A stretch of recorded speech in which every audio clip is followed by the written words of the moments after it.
Welcome everyone to Table Talks episode 3 featuring my good friend Karan Ram. What up? I'm Wasil. This is Kato. That's Tay. We're the Tastebreakers, or in this situation, the Taybreakers. I'm really excited to have Karan on the show.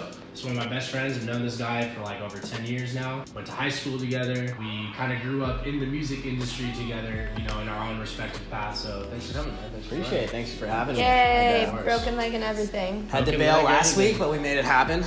Today, what I cooked for the squad is lemon butter salmon with a garlic bok choy, brown rice on the side. I also gave Tay an extra scoop on the veggies with some broccoli. Yay, broccoli. I also got some broccoli myself. Enjoy, everyone. Dig in before. Let's bomb. Cheers. Cheers. Kato.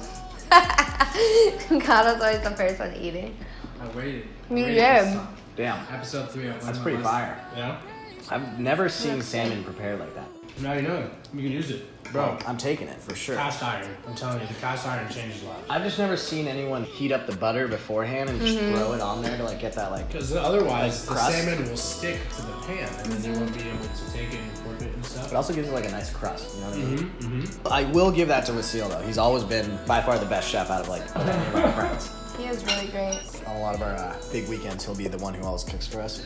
He's like the dad at breakfast. Oh yeah. I feel you. We went to a cabin the other day too. He was the one cooking us all the meals. Oh, that's I have cute. mom tendencies in me. Yeah. So am I allowed to ask Kato questions in this? Yeah, but we gotta ask you questions first. So, Karan, why don't you tell everyone at home who doesn't know who you are and what you do, just a little bit about yourself and Moment Entertainment and all that good stuff. Yeah, my name's Karan Ram from the Bay Area. Run a company called Moment Entertainment. We're an event management and promotions company. Started the first company 7 years ago. Moment's officially 5 years. We started just doing fraternity sorority events, USC, various frat parties. As we expanded to USC, we grew to about 40 campuses throughout the West Coast. Kind of realized what happens when you turn 21. You're over college events. You want to go to Hollywood, you want to go to Vegas, Yeah. you want to get away from the campus. And we kind of had a pretty strong brand following. We had a good rep system. A lot of people trusted us and asked us where to go. So at the time, I partnered up with my brother who had a promotional company, and we started a nightlife and promotion sector under Moment. We started a full team out in Vegas, started promotions in various Hollywood clubs. We actually sent the third most amount of traffic to Vegas as an outside company 2 years ago. And kind of been growing after that. So now we kind of pivot our business model, come to college at the age of 18, experience the best event with Moment, turn 21, we take you out to Vegas for your 21st, continue going out with us after that, and then when you're the CEO of your next company, you use Moment to plan your corporate event. So it's a very relationship built business per se. We want you to like work with us and build with us as we continue to grow as a company. We originally started just doing concerts. We kind of got forced out a little bit by the bigger companies, and slowly trying to start bringing our way back into that.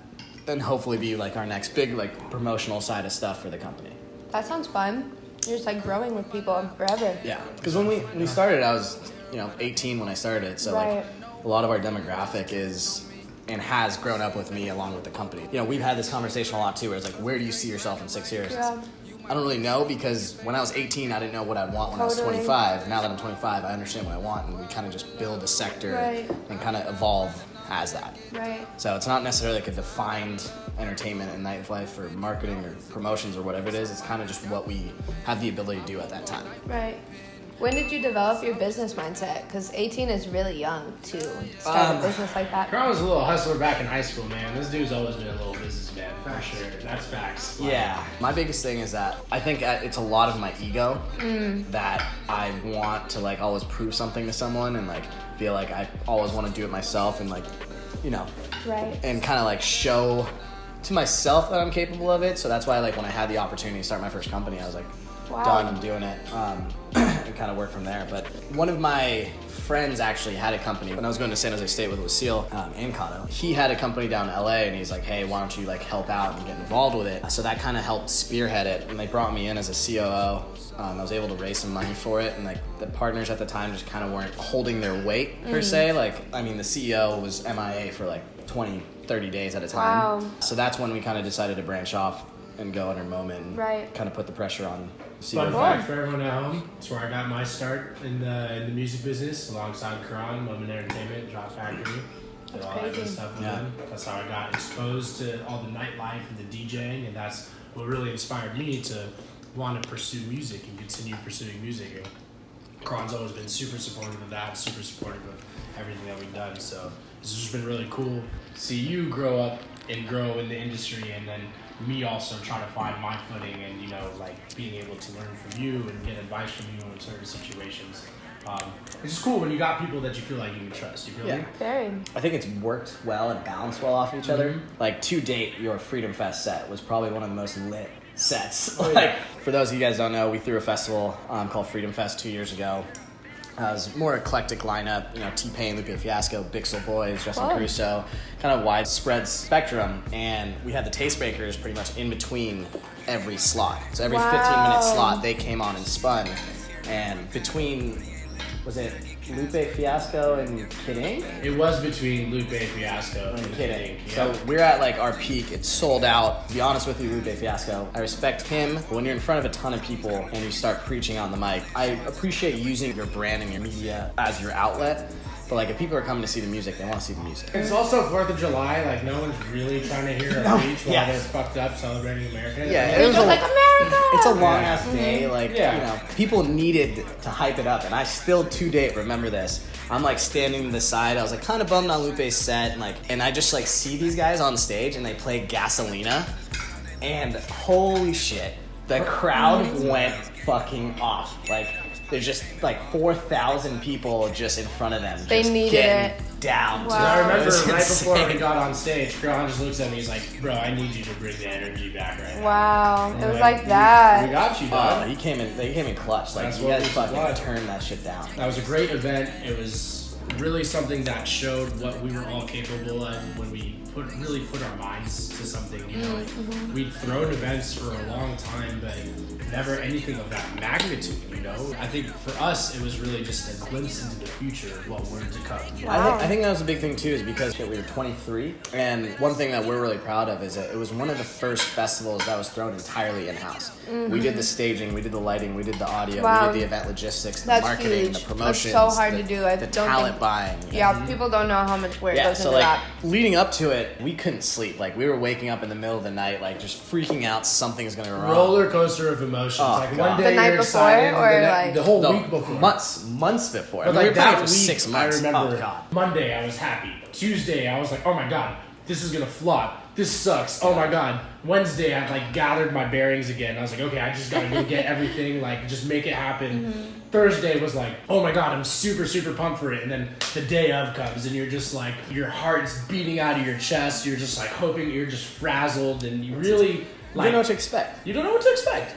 You definitely don't. The one Yeah. thing with event planning is like the only certain thing is the unexpected is gonna happen. Absolutely. I mean, that's a good life lesson, period. But Yeah. especially with events, Yeah. because you think you have control over everything, Nope. and then something has to go wrong 100%. every time. And it's stuff too where it's like an event on that scale. Like, the only companies who do festivals and stuff like that are bigger companies who Right. want to like push away the competition. So they're not going to help you. You're not going to be able to learn Right. anything from them. The city doesn't want new people in because it's harder for them to deal with. So Right. like, we went in, like, one of our biggest mistakes. Someone told me that we needed a handicap accessibility ramp at every stage, and we had 3 stages, and each ramp is like $2,000. Right. Also, you know, you're planning this for 4, 5, 6 Right. months. You only meet with the city 30 days before.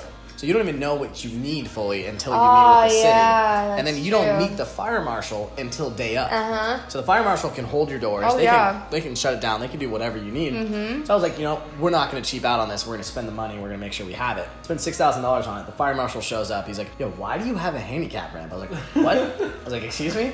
He's like, why? Like, do you have like handicap performers or something? I was like, no. They're like, yeah, that's a waste of money. I was like, are you kidding me?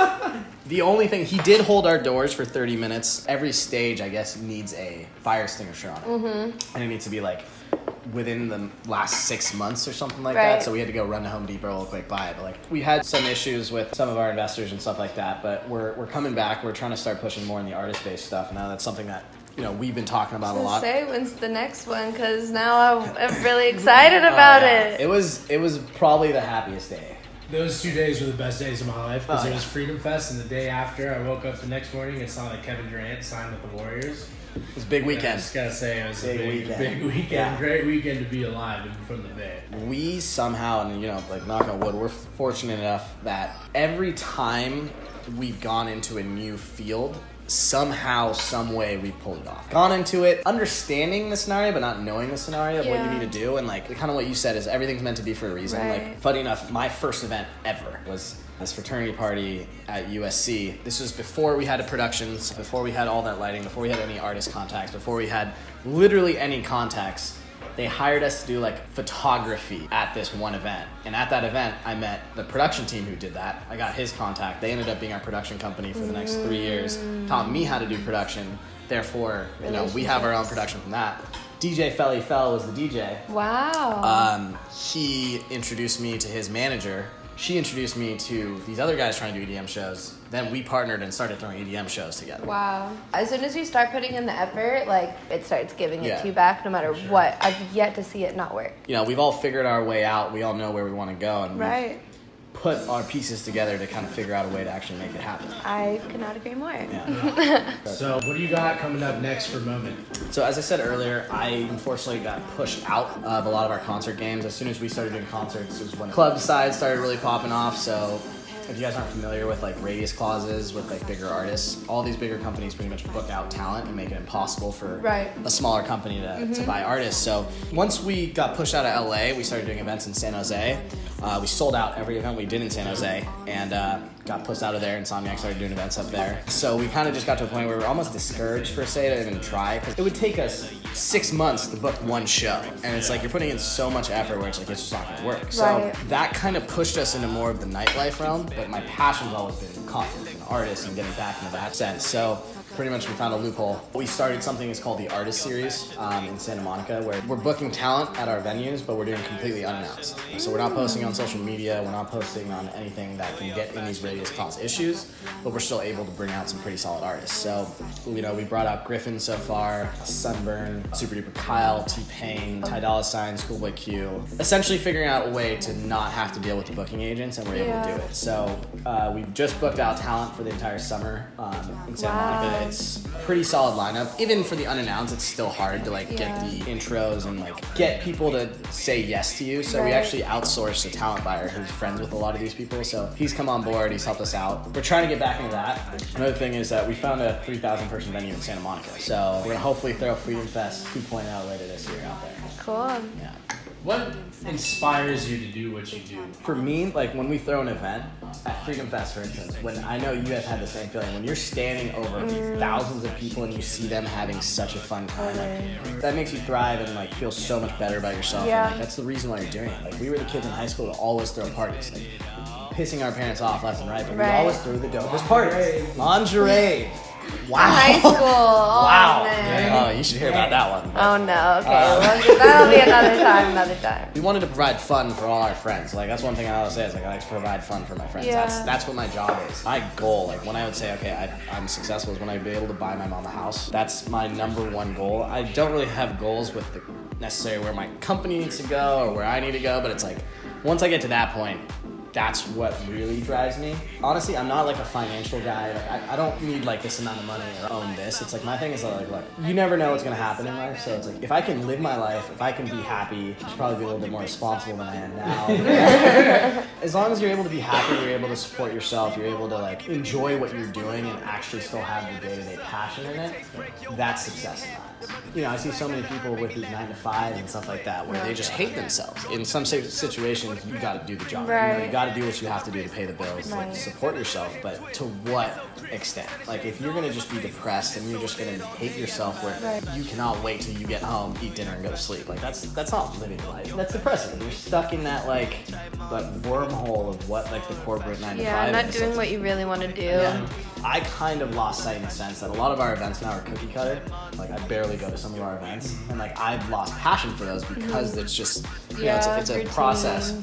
And I think what I've realized that you don't need to like every aspect of your job. Right. And that's what like if someone goes to 9 to 5, you don't need to like every aspect. As long as you like the overarching goal though. As long as you're feeling fulfilled. Yeah. Absolutely. Absolutely. Like look, you guys don't like DJing a bunch of 18-year-old kids, but They have gotten much better though. Yeah. their music choice has gotten a lot. I remember Cato's Fun, I think our first college event, like last year when he first moved down, and he was playing like Migos. Yeah. And I'm the most basic white girl you'll Right. ever meet. I I love the Chainsmokers. Yeah. That's Oh, my wow. type. That's my That's type of great. shit. Mm-hmm. Kato's playing Migos. I'm just like, Kato, what the fuck are you doing, bro? Like, what? He's like, dude, I'm telling you, kids are into this shit. I was like, no one's into this shit. Like, switch it up. He switches it up. I go to like the first event in like probably a year that I see him, and he's playing Migos, and everyone's like, walking back at top. I was like, what the fuck is going on? No, but it's like, it's stuff too where it's like you're learning, you're evolving, and you're able to go. Like, but now you guys know, like, that shit's in now. Yeah, Like, for sure. it's weird, like, how music transgresses with that too. And that's one thing that I talk to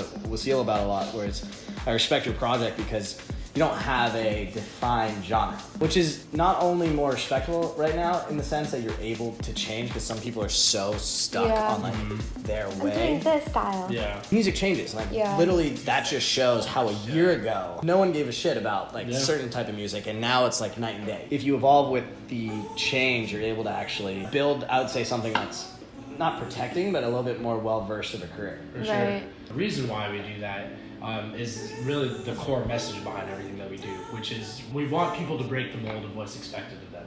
And we figured that the best way to do that is break the mold of what's expected of us, you know? Right. As DJs, you are expected to make bangers, and like especially in right now when electronic music is super hot, you are expected to make, you know, a certain kind of electronic music, and that's what's gonna get you booked.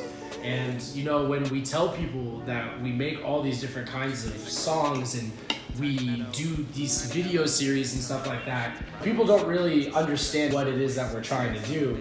And really, at the end of the day, the message that we're trying to convey is that it's okay to be you.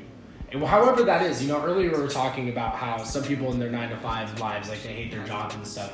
They're in the wrong career path. But that doesn't mean that working a 9-to-5 or becoming a dentist or becoming a doctor is a bad thing. Really, the message that we want to get across is, what is it that inspires you, and what is that thing that you can have passion for every day? And you're not going to love every aspect of your job. That's what hard work is, right?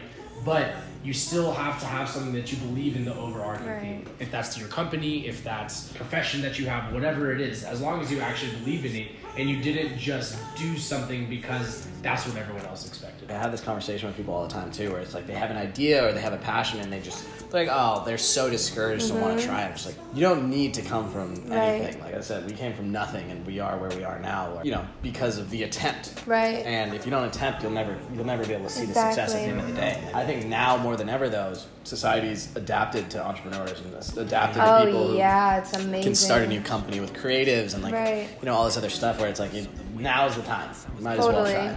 Our generation really opened some shit up for people. Oh yeah, sure. We really did. Pissed a lot of people off too. Totally, which is amazing because we're the first people to do that. Yeah. You know, we're the first people in a very long time to be able to open so many conversations, so many doors. We're the first people causing real change. Yeah. And everything, even like gay rights became a new thing when our generation started coming out of the closet when they were in like middle school. So our generation is it's awesome. Amazing. I'm interested to see how it is. Because like for us, like look, we're all, you know, 22, 25, 27 and stuff, like 28. Wow, I'm getting old. Come on, man. Look, like we all remember exactly where we are on 9/11. Yeah. We all remember like certain days, the Columbine stuff. Yeah, we remember where we were some days. But, like I think with all the stuff going on right now, though, I'm curious to see has it desensitized the younger generation where there's shootings every week, every other week, or whatever the situation is. So to them, it's just like, oh, it's another shooting. Yeah. Or is it like they're just so on edge and their anxiety now is 10 times higher that like. You know, the Parkland kids showed a lot of promise and the potential of what this generation is capable of. And I think the fact that they have been so vocal and so willing to take a leadership role in this, that's where it keeps me optimistic for this future generation. Because they are fed up. Everyone's fed up and they want to see change. And I think that these kids are smart and intellectual enough to actually initiate that change because of the internet. You know, it has its flaws, definitely. But just there is like a whole different layer of intellect that you need to have to be internet savvy these days. That's just a matter of the situation, you know? Yeah. So I think that's what we're seeing with these kids as well. I'm also curious to see how and what they teach now compared to when we teach. Because when we went to school, Dare told us, you smoke weed, you're jumping off a bridge. Right. Like, so... It's not true. Just so you know, they lie. So it's just like, that's why I think weed's a gateway drug. But final question here. What is the craziest thing you've seen out of the event? I've seen a guy taking a shit while getting a blowjob. Things get Oh wow! Just in the corner in the bush. What a legend! Yeah. Wow. I mean, yeah. I'm so glad I don't have your job. You see some wild shit at these college Literally. parties. It's Literally. That's pretty wild wow. shit. I think that just like tops it for me. I'm like, there's nothing that needs to be followed after that. No, that's really the pinnacle. I don't know if that'd be the worst or kind of like the coolest. Like Just somewhere right in the, somewhere right in the between. middle of just outrageous. I don't know about yeah, that. it's definitely out there. But Karan, man, thank you so much for Appreciate coming. you guys through, having brother. me. Thank Appreciate you. you. Tastebreakers, baby. Table Talks, episode 3. Thank you guys for tuning in. Please be sure to subscribe to our channel if you like the content that we've been putting out this year. We got a ton of other series that we're doing too. Follow TV this. dinner,